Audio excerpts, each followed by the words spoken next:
నమస్తే అండి. సో, ఒక సినీ క్రిటిక్‌గా ఈ ఫ్రైడే రిలీజ్ అయిన 'త్రిమూర్తులు' సినిమా ఎలా ఉంది? ఎందుకంటే, వడ్డే నవీన్ గారు చాలా ఇయర్స్ తర్వాత ఒక మంచి సినిమాతో వస్తున్నాను అని చాలా స్టేజెస్ మీద చెప్పారాయన. సో, సినిమా ఎలా ఉంది మరి 'త్రిమూర్తులు' సినిమా? మీ పర్స్పెక్షన్ ఎలా ఉంది? మీరన్నట్టు మేము గూడా వడ్డే నవీన్ గారు ఇంత గ్యాప్ తీసుకొని మళ్ళీ కమ్‌బ్యాక్ ఇవ్వటం. హ్మ్. అది ఒక డిఫరెంట్ టైటిల్‌తో 'ట్రాన్స్‌ఫర్ త్రిమూర్తులు' అని. సో, డెఫినెట్‌గా ఓ మంచి సబ్జెక్టు సెలెక్ట్ చేసుకుంటారు. ఒక యంగ్ డైరెక్టర్‌ని గూడా సెలెక్ట్ చేసుకున్నారు కాబట్టి, సో, డెఫినెట్‌గా ఏదో ఒక డిఫరెంట్‌గా ఓ మంచి కథ లేకపోతే ఓ మంచి పాయింట్ ఉంది కాబట్టే ఓ కొత్త మళ్ళీ సినిమాల్లోకి వచ్చారు. కమ్‌బ్యాక్ ఇస్తున్నారు. ప్లస్ ఓన్‌గా ఆయన ఓన్ ప్రొడక్షన్‌లో సినిమా చేస్తున్నారని అందరూ కూడా చూసాము. కాపోతే మరి ఎక్కడ ఆయన రాంగ్ స్టెప్ వేశారో తెలీదు గానీ, ఒక 20 సంవత్సరాల క్రితం ఇలాంటి కథలు ఆల్రెడీ ఎన్నో వచ్చినాయి మనం చూసాం. సో, అదే పాత తరహా కథతో రావటం జరిగింది. సో, కథ పరంగా అయితే మాత్రం బాగా అంటే వెరీ ఓల్డ్ ఫ్యాషన్ స్టోరీ అయిపోయింది.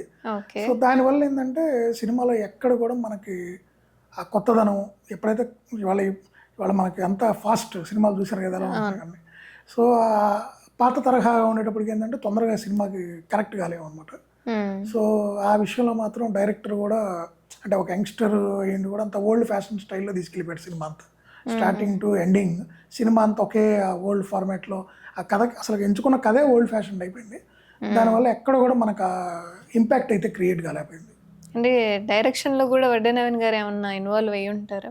మనకి అది వాళ్ళ ఇంటర్నల్‌గా మనకి ఏం జరిగిందో మనకు తెలియదు కానీ ఓవరాల్‌గా అయితే మాత్రం సినిమా అయితే మాత్రం ఇది 20 సంవత్సరాల క్రితం వచ్చిన ఇలాంటి ఎన్నో సబ్జెక్టులు వచ్చినాయి మనం ఆల్రెడీ చూసాం. సో, ఇంత గ్యాప్ తీసుకొని ఆయన కమ్‌బ్యాక్ ఫిల్మ్ లాగా చేయాల్సిన సినిమా అయితే కాదు ఇది.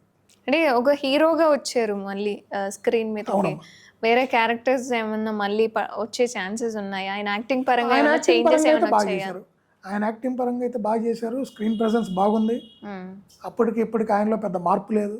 ఓకే. చాలా చక్కగా చేశారు. అంతవరకు డౌట్ లేదు. చాలా ప్లెజెంట్‌గా ఉంటుంది ఆయన స్క్రీన్ మీద ఉన్నంతసేపు కూడా. భారీ డైలాగులు కానివ్వండి, అతి భారీ యాక్షన్స్ కానివ్వండి, అలాంటివి కూడా ఏమి లేవు. సినిమా ప్లెజెంట్‌గానే ఉంటుంది. కాకపోతే మెయిన్ ఏంటంటే ఆ ఎంచుకున్న కథ ఏదైతే ఉందో ఎప్పుడో 20 సంవత్సరాల క్రితం ఇలాంటి కథలు చూసాం కాబట్టి అంత కన్విన్సింగ్గా లేదు స్టోరీ అనేది. ఓకే. దానివల్ల మనం కొంచెం డిసప్పాయింట్ ప్లస్ ఎందుకంటే ఎక్స్పెక్టేషన్స్ ఎప్పుడైనా ఎక్స్పెక్టేషన్స్తో సినిమా వచ్చినప్పుడు ఏమైందంటే అది ప్రాపర్గా లేకపోతే దాని రీచ్ పరంగా కానివ్వండి, దాన్ని మనం ఓన్ చేసుకునే విధానంలో డెఫినెట్గా ఇంపాక్ట్ కనపడుతుంది. సో, ఆయనంత గ్యాప్ తీసుకున్న తర్వాత ఒక పెద్ద సినిమాతో వస్తున్నారు, ప్లస్ ఒక ఆయనే ఓన్గా ప్రొడక్షన్ చేస్తున్నారు, ఒక యంగ్ డైరెక్టర్ అనేటప్పుడు కొంత ఎక్స్పెక్టేషన్స్ ఉన్నాయి. సో, దాన్ని అయితే రీచ్ కాలేకపోయారు. హీరోయిన్ బట్ ఆయనకి నెక్స్ట్ ఇంకొక సినిమాలు అయితే చేయగలరు ఆయన. డెఫినెట్గా ఈసారి కొంచెం లేటెస్ట్ ఏదైనా మంచి స్టోరీతో కనుక ప్లాన్ చేసుకోవచ్చు. ప్లస్ ఒక మంచి వేరే సబ్జెక్ట్స్లో కూడా ఆయనకి మంచి క్యారెక్టర్స్ వచ్చే అవకాశాలు కూడా ఉన్నాయి. అలాంటివి చేసినా కూడా డెఫినెట్గా ఆయన బాగా సక్సెస్ అవుతారు. ఓకే. అంటే ఆయనతో పాటుగా హీరోయిన్ క్యారెక్టర్ ఎలా అనిపించిందండి? అంటే ఆవిడ ఏజ్ వేరు, బట్ ఆయన ఏమన్నా పర్లేదమ్మా, మ్యాచ్ అయింది, ఇబ్బంది ఏం లేదు. ఆటి వరకు అవన్నీ మిగతా అంతా ఓకే. ఒక పాప ఉంది వాళ్ళకి, ఆ పాప క్యారెక్టర్ కూడా చాలా బాగా చూపించారు.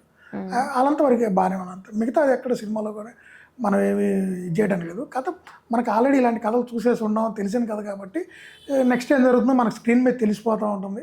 సో, దానివల్ల ఏంటంటే మనం అంత గొప్పగా దాన్ని కరెక్ట్ ఫీల్ అవ్వలేము. ఎస్, అంతకు మించి థ్యాంక్ యూ అండి. Thank you.